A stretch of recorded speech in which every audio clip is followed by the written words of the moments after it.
This is not just ignoring laws. This is actively a conscious effort to subvert the law to benefit himself and his political party. The experts are very rarely wheeled out to say their little carefully controlled with lots of conditions kind of statements, but they sit there silent while journalists draw these extrapolations. And dare I say it, in a country like Australia, we're almost at the post-scarcity stage. We don't want for stuff or things, we actually want for time.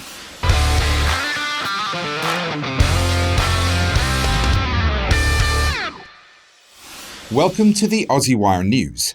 Today we'll hear from our US correspondent about the unfolding crisis on the Mexico-Texas border and the constitutional crisis that it has sparked, with half the states in the US banding together against the federal government. Will this spiral out of control? Will it become a civil war? Will it at least affect the presidential elections? We'll discuss all of that with our US correspondent Julie Hartman. Then we'll chat to economist Professor Sinclair Davidson about productivity and why Australia's productivity has taken a big hit in just the last few years. Spoiler alert, it's not your fault. And finally, we'll speak with science correspondent Joanne Nova about all those missing natural disasters, all the ones that were going to be inevitable and irreversible if we didn't stop cows from farting by the year 2000. Where exactly did all those natural disasters go? But first, we need to talk about pumpkin soup and the fetish that climate change activists have for flinging it like monkeys with poop. Yes, the perpetually outraged grown-up infants are at it again. Not content with gluing themselves to the bulletproof glass that protects famous artworks because of idiots like them, not content with throwing mashed potatoes at Monets or soup at Van Goghs, now they thought poor old Lisa looked hungry and they offered her some pumpkin soup. This is attention-seeking slacktivism at its dumbest. Most people are content to post hashtags and circles on their profile, but these people, they want more attention than that. But they don't want to have to actually do any work, so they do these idiotic, lazy, attention-seeking stunts that make absolutely no difference to anyone except for the museum patrons that they are inconveniencing. How lazy are they? Well, the pumpkin soup isn't even homemade. They bought it from a shop, where it was delivered in a truck after being manufactured in a plant run on energy produced by burning the eyeballs of baby seals, made from pumpkins grown on massive corporate farms. What exactly is the CO2 footprint of a can of Campbell's soup that they have just wasted for no reason? If they were really serious, if they actually cared, they'd do it properly. Grow that pumpkin yourself on the balcony of your inner city high-rise apartment from heirloom seeds without artificial fertilizers or pesticides. Slice it up using a sharpened rock. Cook it using nothing but the energy of the sun and carry it to the Louvre Museum in a banana leaf. At least then we would know that you believed your own BS. Or hey, if that's too much work, at least show some creativity. Soup? That's just lame. This is the Mona Lisa. Show some respect. Why not throw caviar? Or hey, you're in France. Escargot. At least it'd be funny watching those little snails make an escape as they crawl across the Mona Lisa's enigmatic face. But that's just wishful thinking. They're not going to be creative. And nor are they actually committed enough to do it the hard way. This is just attention-seeking slacktivism in real life by people who don't have a life. It doesn't even qualify as protest. I am very protective of the right to protest for reasons you're no doubt aware of, but this doesn't even meet any of the basic requirements of a legitimate protest. It's just a temper tantrum for the purpose of inconveniencing others in return for a fleeting moment of fame. The good news, though, is that everyone who is going to be convinced that climate change is an existential threat is already convinced. If you're not convinced yet, you will never be convinced, no matter how many stunts you see. And that's good news, because it means we've reached peak climate change madness. The hysteria you see around you now, that's it. That's as far as this pendulum can swing, at least as far as public opinion is concerned. From here, it can only go one way, and that's in our direction, back towards sanity and rational, evidence-based energy policy. And that means that the next few years are going to be good, at least when it comes to the climate stuff. And to make it even better, we'll have the entertainment of watching these idiots have complete meltdowns when they don't get their way. I might have to buy some shares in pumpkin soup. I have a feeling it'll be very popular soon. Now, here's the news. Well, in the last few days since our last episode went to air, the southern border situation in the US has gotten a little bit crazy. Now, there were already enormous numbers of people crossing. We've covered that once before with our US correspondent Julie Hartman. But boy, have things escalated, and she joins me now to talk about it. Julie, thank you so much for coming on at relatively short notice. Topher, it is great as always to be with you. Thanks for having me on. So help people to understand, we know a little bit about the situation. Obviously, it hits the mainstream media from time to time as well. There are enormous numbers of people crossing into the US, either from Mexico or via Mexico from other parts of the world. What's happened on the southern border? So, as you indicated, this has been a problem for some time now in our country. Since President Biden took office in January of 2021, there have been over 7 million illegal immigrants coming across our southern border. That is government data that we have been given. Actually, there are some news agencies that do on the ground reporting of this kind of stuff. One such agency is the Washington Examiner, and they estimate that that number may be as high as 10 million people in just 3 years. So this has been going on for some time now, but there has been a recent development in the border crisis, and that is that finally the governor of Texas, which is a southern state which borders Mexico, the governor of Texas, Greg Abbott, has finally said enough is enough, because Texas is bearing the brunt, obviously, of the immigration coming across their border. And he has said that he is deploying the Texas National Guard and the Texas Department of Public Safety, so his state's own troops, to go in and actually enforce the border when the federal border protection agencies are not doing so. Yeah. And so the main thing that has happened is that the Texas National Guard has put up razor wire. That's the, prickly wire that is obviously very preventative of people trespassing into certain areas. The Texas National Guard has put up razor wire along the Rio Grande River between the border of Mexico and Texas.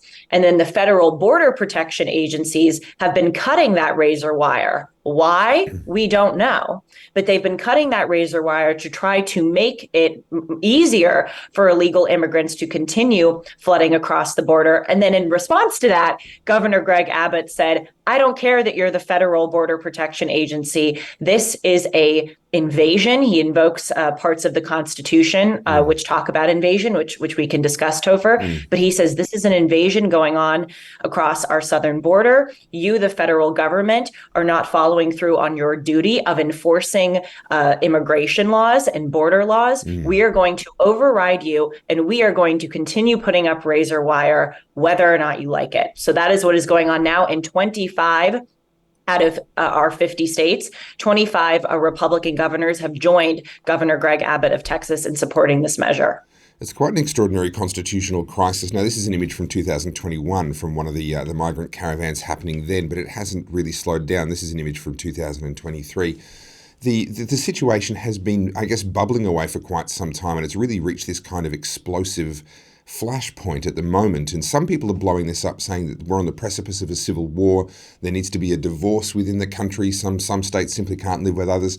The fact that you've got almost exactly half of the state's governors now openly siding with Texas really does indicate there is a divide pretty much down the middle of the country. Do you think this has that kind of potential, that it could actually become a flashpoint of that magnitude? I'm not sure that it is a potential to erupt into a civil war. I just don't think enough Americans are on board with having that happen quite yet.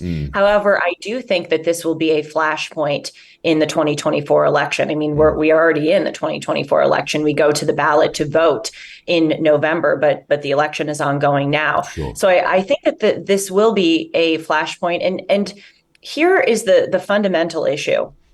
The fundamental issue is that, first of all, this is a national security crisis. I love this country. I know better than anyone why so many people would want to come here to seek a better life, especially when they are fleeing war-torn, poverty-stricken countries. I completely understand that. But we are not so sure that every one of those individuals coming across our border are acting in good faith. In fact, just about a month ago, the FBI found that the ICE, which is the Immigration and Custom Enforcement Agency here in the United States, apprehended 17 individuals who are on the FBI terrorist watch list. Yeah. So this is a national security problem. And the other fundamental issue, in addition to that, a glaring one, is that the president of the United States and the Democratic Party are not enforcing the laws of the United States.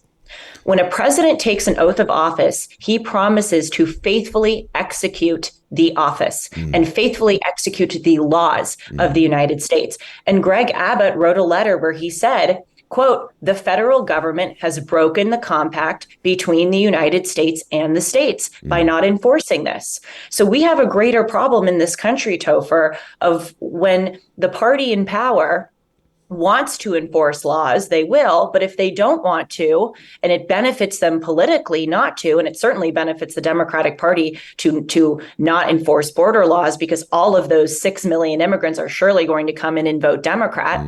We're now in this situation where they can just discard laws however they please. And that is not a country. You abide by laws in a country. You don't just pick them willy-nilly when they benefit you or if they don't.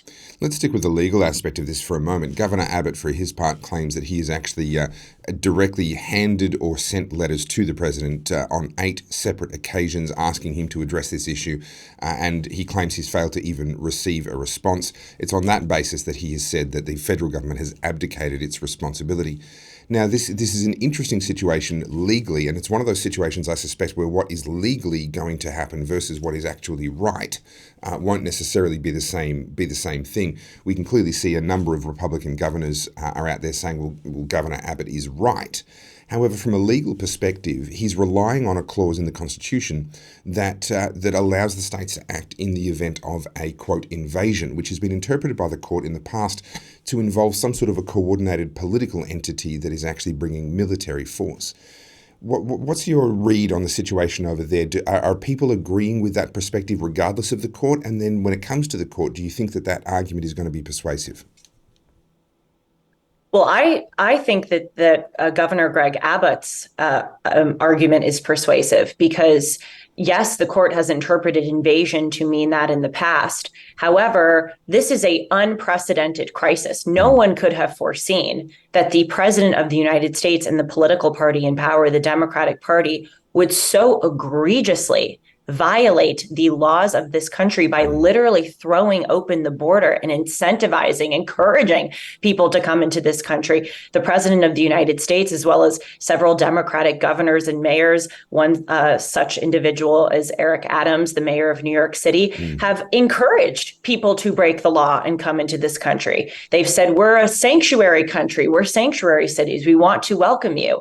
So this is a truly unprecedented situation. And I hear your point, Topher, that there isn't a coordinated political, group that is coming in a kind of quintessential or historic way of an invasion, as we have seen it. But we don't actually know that to be certain. Of course, as I said, there are many people who are surely using this opportunity to come to this country to just give themselves and their families a better life. But we are also seeing that there are huge numbers. We talked about this on a recent episode here on Aussie Wire of Chinese immigrants that are coming in. There have been more Chinese immigrants come across our southern border in the past year than there have been in the past 10 years. And we know that what China is doing to try to infiltrate and subvert the United States, they buy farmland to spy on our military bases. They opened a spy base on Cuba. They send fentanyl across our border to kill,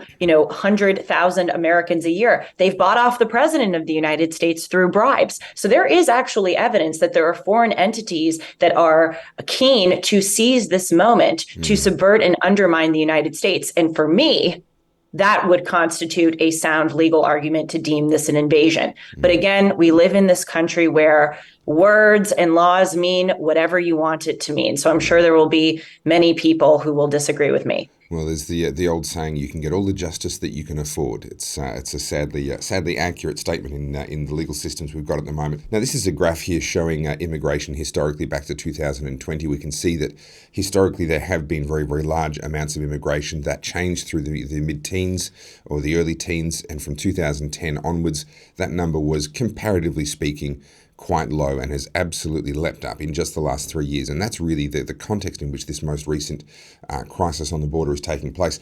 I want to talk about immigration specifically, putting aside what's legal, putting aside the specific crisis that's happening right now. I think there's a bigger question that a lot of wealthy Western countries need to answer when it comes to immigration itself and regarding what's right and what's wrong. We had a similar situation play out in Australia back in 2001 to what you're facing in the US now in early 2024. That was a situation where we had enormous number of boats arriving. Of course, Australia has purely maritime borders. We had enormous numbers of boats arriving, and the Prime Minister made the declaration that they would all be turned around and sent back to their port of origin, which in our case was Indonesia, a northern neighbour of ours. Now, in the process of doing that, there was a ship called the Topher. People jumped overboard. There were accusations that children had been thrown overboard by the immigrants, although that proved not to be the case in the end. But people jumped overboard in an effort to try and get the Australian Navy to bring them to Australia. So they were very, very desperate people trying to come in. But the reason they were getting on the boats was because they couldn't get in through other means, other legal means, other organised means where they could have literally arrived on an aeroplane and claimed asylum that way. What are your thoughts on this contrast between a legal immigration system that shuts the door on an enormous number of people and a border that's wide open? That appears to me to be the absolute worst of both worlds, where you're saying no through the legal safe means, but oh, by the way, if you deal with people smugglers, you can come in through the back door. It just seems to be morally completely misguided. Well, I would disagree with you respectfully, of course, because Sure. that's what we do here on Aussie Wire. We don't do that here in the United States. We scream and shout people down when we disagree, but I'm a respectful disagreeer. I would disagree that we're saying no. Right. In the front door, if you will, with regard to immigrants. I mean, all evidence to the contrary. We naturalize or give citizenship to 1 million immigrants a year. That is a huge number. That number is more than the population of several individual states in this country. And that's just what we're doing in 1 year. And if you look at our numbers over the past decades, we have given millions and millions and millions of people citizenship. We have given millions of people amnesty. In fact, just about half of the world's immigrants, people who are fleeing their countries, flock to the shores of the United States. So I would disagree with you that we're shutting the door on the front end. Of course, people make arguments that we could be even more generous on the front end. I disagree with those arguments. I think 1 million immigrants a year is way overboard as far as generosity. And we need to be fair to the people who are already in this country who deserve our attention and our resources. But I totally agree with you as far as the back door, where it's a crazy amount of perverse incentives. Think about it. If you were a bad actor, if you were, the head of Iran or of China or of Russia or of any country, and there are many which hate the United States, why wouldn't you take advantage of the back door, wide open avenue through? And by the way, I just want to add a quick point, because in the previous conversation, we were talking about, does this constitute an invasion? And one of the things that you raised was, well, is there a unified political, or military entity? I gave the example of, I suspect there is a unified political thrust from the Chinese Communist Party to send in bad actors, but I forgot the most glaring example: drug cartels. Sure. Mexico and other Latin American drug cartels are enthusiastic in sending these unified political and military entities across our southern border, and they are taking, copious amounts of drugs. So I, again, agree with you on the back door. I don't agree with you on the front door. We are overly generous as far as allowing people to come to this country through the legal path. Now, there seems to be a growing consensus, or at least in word, a growing consensus in the US that this is a crisis, this is a problem. This is an article here from published in The Guardian here in Australia. Biden mulls border crackdown in the face of Trump's migrant-bashing rhetoric. There's two things that I find fascinating here. One, they're managing to blame Trump even though he's not the president of the United States. Trump derangement syndrome remains very, very strong. But Biden mulls border crackdown. Biden has had the power to shut down this border for his entire presidency. What do you make of headlines like this?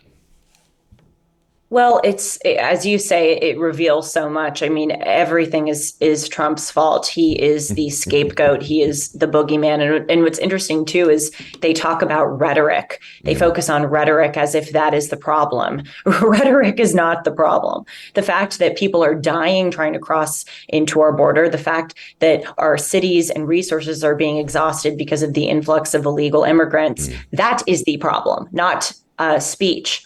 And yes, to your point, I mean, Biden has had every opportunity to shut this down over the past 3 years. But what people don't understand is that it's not just that he's ignoring this. It's not that he's being neutral. He is actively supporting this. This is exactly what he wants. Why? As I said earlier in the interview, all of those 6 million or even 10 million, depending on which numbers you believe, all of those immigrants are going to vote Democrat. Wouldn't you vote Democrat if the president of the United States is a Democrat and they're allowing you to come across this country? There are videos of people flooding across our border and they're chanting Joe Biden. This is not just ignoring laws. This is actively a conscious effort to subvert the law to benefit himself and his political party. Well, he's tried to make the argument, and Republicans and Democrats have been negotiating in Congress, making the argument that, in fact, they need more money, they need more resources. Here is something from Time magazine. A bipartisan group of senators were rushing on Friday to hammer out a legislative package, etc., billions of dollars, more power in order to deal with this problem. We then have, the article goes on, that Biden made clear that he was ready to take harsh actions on the border, saying in a statement that the border security package negotiated in the Senate would give him authority to shut down the border when it becomes overwhelmed. And he wrote, "I would use it the day I sign the bill into law." In the context of all of what's going on, what do you make of this? Well, you can hear my chuckles. I mean, the man is a liar. He lies with the ease with which he breathes. He is the person who oversees.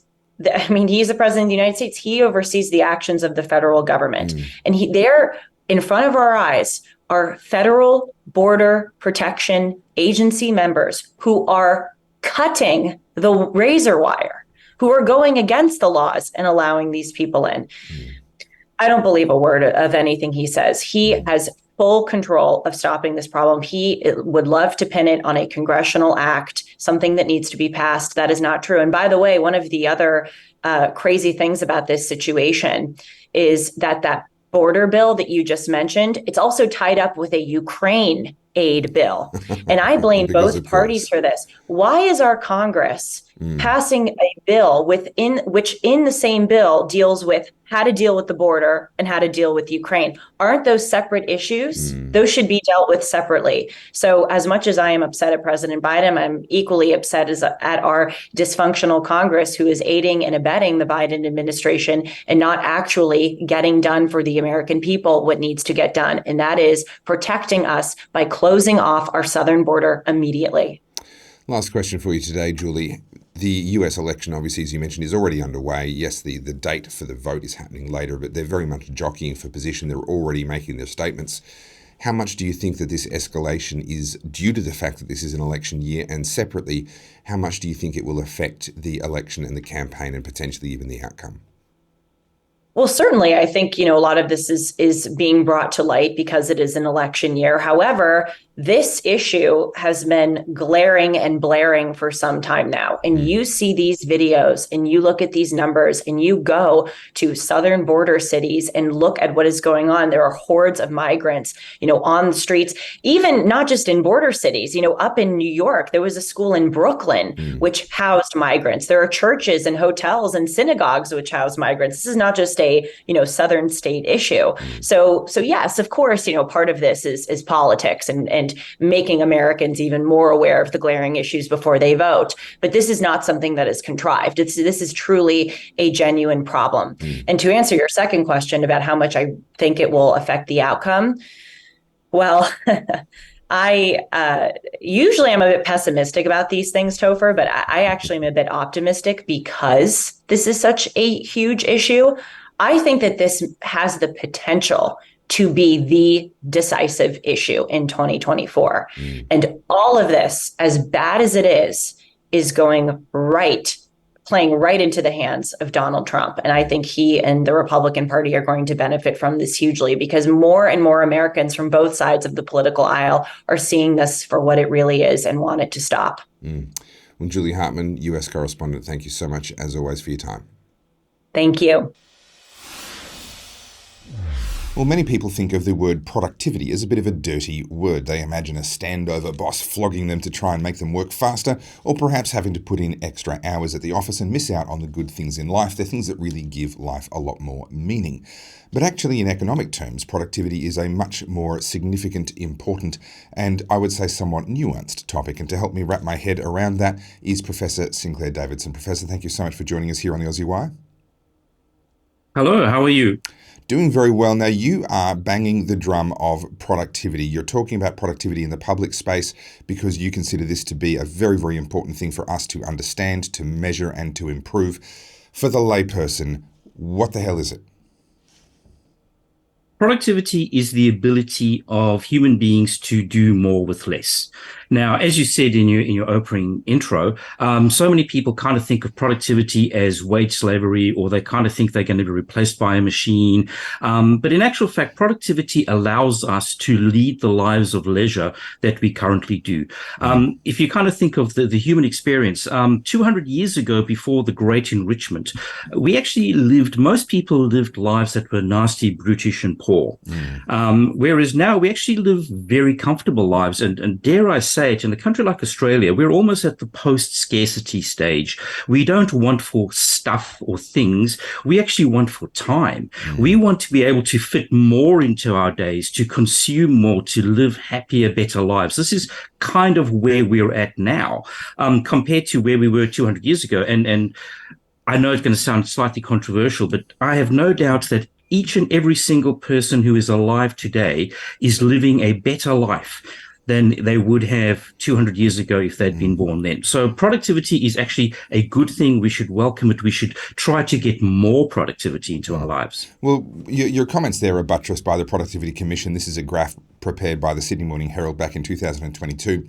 The blue line there shows the amount of productivity. So this is what is being created per person, per day, or per unit of energy, so to speak, going in. That has multiplied by 7 since the year 1900. So to buttress your point about, in the last 200 years, well, just in the last 124 years, it is multiplied by more than 7. But at the same time, the number of hours being worked has actually declined. And this is what productivity means. It's not about you working harder, working longer. It's about working better, smarter, more efficiently, sometimes with technology. Sinclair, would it be fair to say, let me try and summarize this and conceptualize this in a way that perhaps might help the layperson. Is it fair to say that if on average human beings each produce more than they consume, then on average the world gets richer? But if they consume more than they produce, then on average the world is then getting poorer over time. Is that fair? That is exactly correct. That's what we call the Malthusian trap. So throughout most of human history, our ability to expand as a species, to live the good life, was constrained by our ability to produce food. For most of human history, human beings have sort of been hunters, gatherers, foragers, farmers. We've actually been trying to maximize our calorie intake to kind of live. Poor people in the past were skinny. Poor people in the past were malnourished. We don't actually have a skinny malnourishment problem in Australia today. To the contrary, we actually have people probably eat too much. They have too many pounds. I'm guilty of this myself, as you can see, chubby cheeks.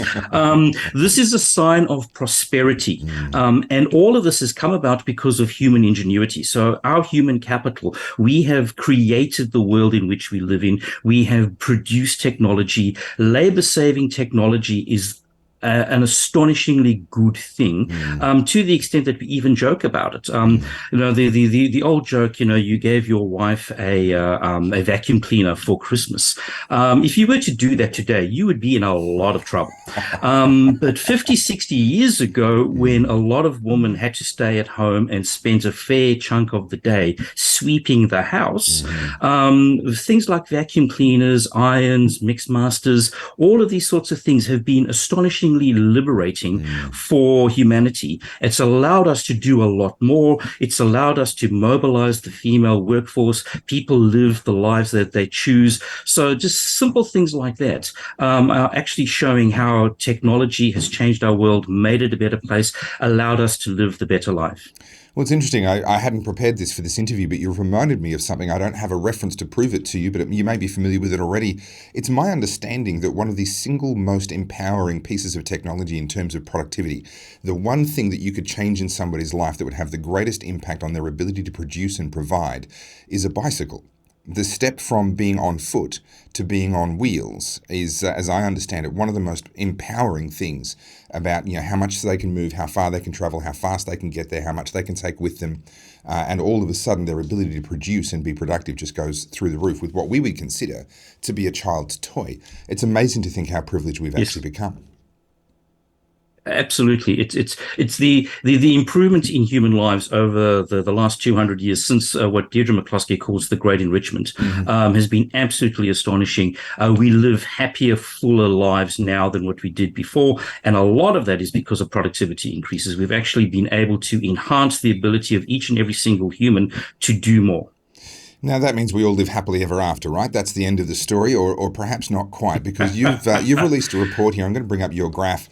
You've got some concerns. Talk us through this graph, what we're looking at here. You've got some concerns about what this represents. So one of the challenges, for me at least, is despite the fact that I've just told you this wonderful story about how we're living better lives and what have you, it's very easy to sabotage an economy. And we, to my mind, have been sabotaging our economy. So what I've done there is I've taken out a well-known proxy for productivity, which the ABS calculate, but I've recalculated from scratch, slightly different definitions, but more or less the same story. What we've got there is gross value added, which is a measure of GDP. Now, there are different ways of calculating GDP, which in theory should be identical, but in practice are not. What the ABS does is it works out each way of doing it and then averages it. Right. But what I've got here is gross value added, which is actually a measure of the goods and services produced in Australia. And I've divided that by the number of hours worked in the Australian economy. Now, both of these numbers are guesstimates. We can quibble and argue, are they 100% correct? They are not, but nonetheless, this is a fairly good measure. And what we've got there is the blue line is the total productivity for the Australian economy, which from the mid-80s to the last quarter. And more or less, we can see it's been going up, except for the last couple of years. The red line is market productivity, and the yellow line there is non-market productivity. Now, the yellow line there is the government sector. Ah, right. Oh, okay. So now, okay. There's a whole bunch of things to talk through there, but let's just start off by looking at the blue line. The blue line seems to be trending up very nicely until about 2004, at which point it seems to break and move up less quickly. That is the third John Howard government.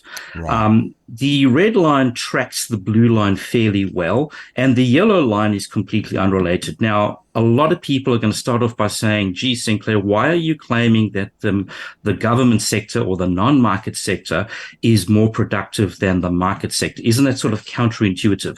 And the answer is that the government sector tends to be measured by input prices and not output prices.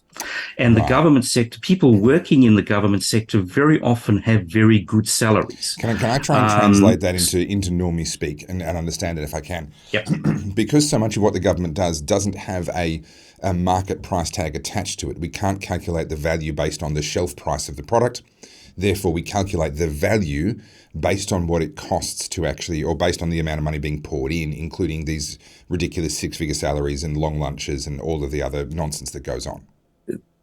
That is correct. Right. Yes. So that is how you explain that sort of thing.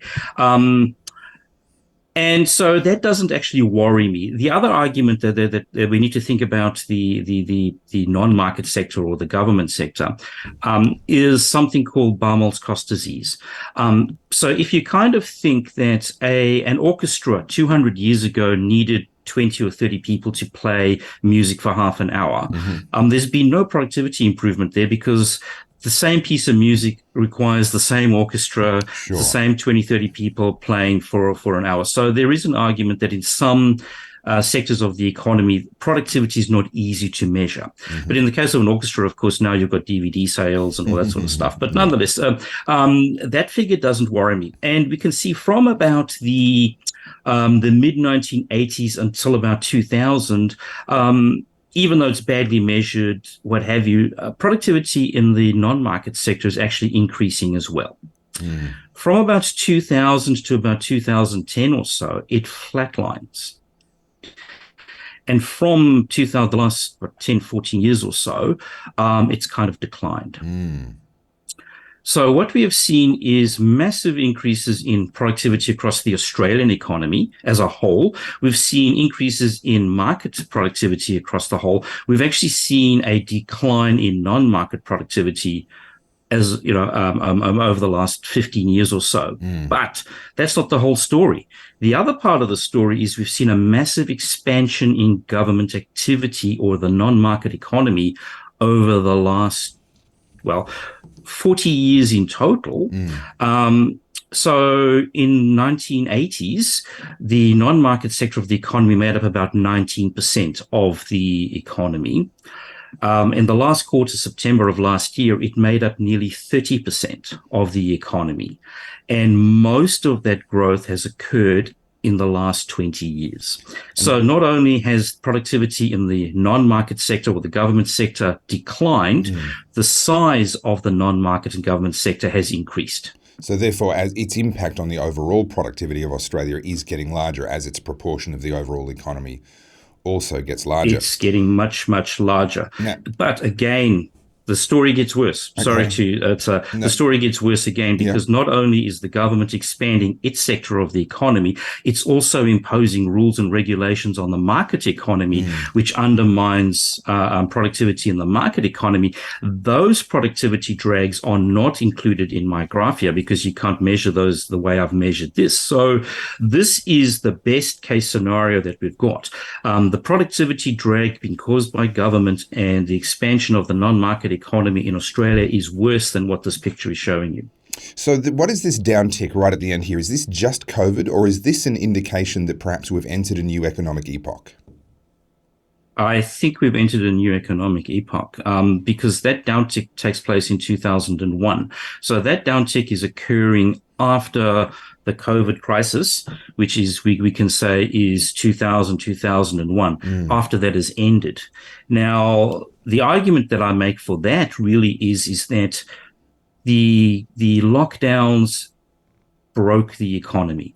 It's all very well saying, we've got more people employed and all this sort of stuff. But in actual fact, there are a lot of businesses that have never recovered. We are actually seeing situations where, despite the fact that Australia has a massive housing shortage, we've got builders going out of business. How do you square that? So the political response to the COVID crisis actually imposed huge economic costs upon Australia, and that's what we're seeing now. The other thing that we're also seeing is that a very nice handy measure of individual welfare is actually falling. So that is just got to get it right.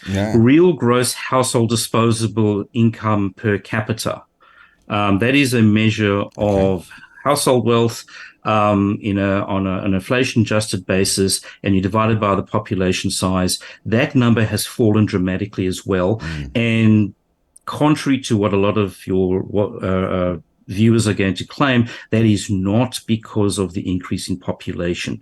That has occurred despite the increase in population. So we actually have a profound economic problem in Australia, is that our productivity numbers are not as good as they should be. The growth in productivity over time is not as good as it should be. The government size is far too big and is now creating a productivity drag on the Australian economy. And we're coming out of an astonishingly economically irresponsible political response to COVID. We actually do need to do a little bit more than bully the supermarkets and cut people's tax cuts. I don't think the government is quite serious about what needs to be done. And at the same time, this is not a criticism of just the current government. We see these trends having emerged during the Howard government. So these are long-term problems that actually just haven't been looked at, haven't been considered. Well, it's interesting you raised the point about population. Of course, GDP is a measure that I've criticised numerous times here on the Aussie Wire. It's a little bit like democracy, according to wartime Prime Minister of England, Churchill, thank you, that it's the worst system of government with the exception of all of the others. It's a little bit like that for me with GDP. It's the worst way of measuring an economy with the exception of all of the others. And one of the flaws in it is that politicians have this cheats way of increasing the GDP, and that is to add more people. But a much more real-world measure that actually much more accurately reflects our lived experiences is to understand the GDP, or more specifically the productivity per person or per unit of input. That's a much more significant measure as regards our quality of life. Look, Professor, that's all we have time for. I really appreciate you breaking that down for us, helping us to understand the problem, and I look forward to having you back on the Aussie Wire in future to help us understand some of the solutions. Well, thank you for having me again. It's been great fun as always. Well, there's been some pretty wild weather recently, and you could be fooled by headlines into thinking that the world is having a massive meltdown, kind of like a pimply teenager's face having breakouts all over the place. It's a disaster if you believe the headlines, but the data tells a slightly different story. Joining me now is Aussie Wire regular Jo Nova. Thank you so much, Jo, as always, for coming on. Thank you, Topher. Now, it is true, I don't believe I'm exaggerating to say that the headlines are pretty relentlessly negative and telling us just how awful everything is. Climate porn, as we say it. The people predicting the end of the world, people saying it's all going to come to it's tragic, and every single storm and flood and drought and bushfire and reckless fish, it's all due to climate change. And now big snowfalls too, everything. It's all climate change. You know, I'm not an old man, but I'm old enough to remember that someone walking around with a sandwich board that said the end is nigh used to be laughed at. It seems like these days we elect them. Not only elect them, but we put them in charge of the World Health Organization or the WHO. We give them a budget and tell them to go for it. Yeah, sadly. Yeah, exactly. Antonio Guterres saying the world oceans are boiling. I mean, it's just ridiculous. And what's the difference between him and the sandwich board guy standing there saying it's the end of the world, give me $2? Well, he's asking for $2 trillion and is in danger of getting some of it. Yeah. Well, this is an interesting piece of data that you brought to my attention, Jo, and this is from Our World in Data, showing that since about 1990, so the last just over 30 years, we've basically doubled the amount of atmospheric CO2 that we as a species have put into the atmosphere. I think you were saying it's 1 trillion tonnes. Have I got that right? It is indeed 1 trillion tonnes of CO2, man-made emissions, put out since 1990, more than half of all the emissions made by humans, in theory, since we walked in, lived in caves and whatnot, the entire human history and prehistory that we can count. Humans' contribution, half of that was after 1990, and it hasn't made any difference. All that CO2 and nothing to show for it when it comes to extreme damage and weather losses. And this was a study done by Roger Pielke Jr. And, what's really interesting here is the conflict between all of the headlines we see every day about how this storm and this flood is so much worse, and the, damage losses are $27 billion trillion more than they used to be, that kind of stuff. And yet when he adjusts for inflation, and not only for inflation, but adjusts for GDP. So GDP is, as we discussed before, it's a pretty bad, sloppy measure, but it's the only way we have to kind of capture all the extra houses, tractors, cars, all of the sitting duck kind of stuff, the factories that are out there waiting for floods, hail, storm surges, and bushfires to destroy. And so the crazy idea here is we built so much stuff, and Roger Pelkey Jr. has this photo on his website of the difference between, I think, Shenzhen in the last 30 years, tiny flat city with 3-story buildings, and now it's got skyscrapers. And so this enormous transformation, and yet we're not seeing more damage. Storms are hitting all of these extra people, these extra farms, these extra machinery, and it's not doing more damage as a percentage of the economy globally than it ever did. And that's the weird thing, because you would think that it would. Well, I'm a bit of a GDP skeptic. I've covered this in previous interviews with economists and others here on the show. I consider the GDP to be the worst possible way of measuring an economy, with the exception of all of the others. It's just the least bad one that we've come up with. However, in moments like this, it is at least useful to find trends. And what we see very, very clearly here is that, in fact, as a percentage of GDP, despite, as you say, more people, more houses, more cars, more private jets, more things to get damaged or blown over or hailed on, we're actually seeing a declining trend in terms of the amount of damage done. Now, this flies so starkly in contrast to this graph here. I was told... maybe I'm a sucker, maybe I was scammed, but I bought property on top of Uluru because I was told it was going to be beachfront property by the time we'd finished with climate change. Have I been scammed? But this is it. All these relentless headlines by journalists saying things like that. And where are our institutions? Where are our academics and our climate scientists? They should be speaking up and saying to the journalists, wait a minute, hang on, you've got this wrong. But they never do because it suits them. So we live in this kind of strange world where the experts are very rarely wheeled out to say their little carefully controlled with lots of conditions kind of statements. But they sit there silent while journalists draw these extrapolations that go, decades into the future in the most ridiculous way, and make statements that are flatly wrong, falsely wrong all the time. And, our academics, which we pay so much money for, our publicly funded universities, where are they? Well, speaking of people who are wrong, I can't help but notice that we've had a real Flannery of a summer in the southeast of Australia this year. It's been raining Flannerys. Our dams are very much well and truly full. This is fascinating to me. We showed a graph a moment ago that showed damage as a percentage of GDP, and we've both expressed our concerns and skepticism, etc. I think this is worth looking at because this is an absolute number. It's not a relative percentage of anything. This is the accumulated cyclone energy. What are we looking at here, Joe? You make a really good point there, Topher, because, of course, it's possible that with extra GDP, maybe we're just making stronger buildings, better cars that are hail-proof and, skyscrapers that don't fall over and all that kind of stuff. So maybe GDP isn't the greatest way to measure that. But then we look at things like global hurricane energy, cyclone energy, the energy in the storms, and this is... This is a standard unit and measured really well by Ryan Maui. And you look at these numbers and where is the increase? Where is the disaster?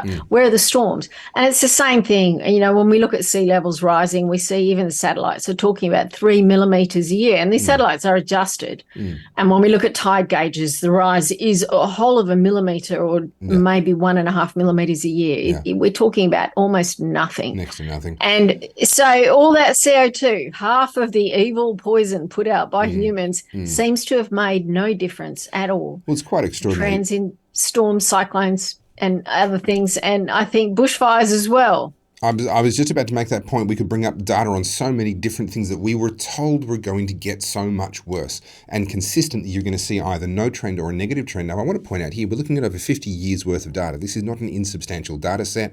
This is basically from once we had satellites that could actually capture all the storms, because, of course, prior to satellites, a hurricane could have happened somewhere and we just didn't even know about it.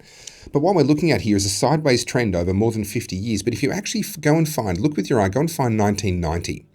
and have a look at the trend from 1990 till now, you'll notice that if there is a trend there, it is a downward trend. And that's over the same period as this graph here showing that we've doubled human emissions, total emissions of atmospheric CO2. I've asked you this question before, Joe, and we've gotten it wrong every single time, but I'm going to have another crack. I'm going to ask you again. At what point does the weight of evidence become enough that this narrative finally crumbles? Oh, about 20 years ago. We won this debate scientifically 20 years ago, but hardly anybody knows it because the media keep putting forward these scientific lies and falsehoods and the porn where they keep suggesting, oh, look, there's a bad storm. And with climate change, it's only going to get worse.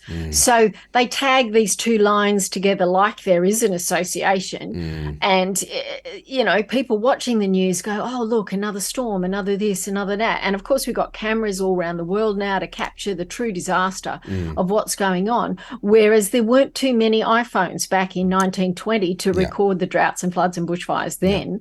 And the ones that were there, the camera shots we have, of course, they've just dropped down the memory hole and forget that it ever happened and that things were actually worse in a lot of ways. The good old Federation drought here, shockingly hot, people dropping dead at train stations in Burke in 1896 in January then, but no photos of it, so it didn't happen. Well, we have historical photos of the Murray, the riverbed being completely dry, people driving wagons across, having picnics in the bed of the Murray River. We know from historical records that not one of the floods that we've seen in Brisbane in my lifetime or even the lifetime before that comes close to the floods that we saw in the late 1700s and early 1800s up there.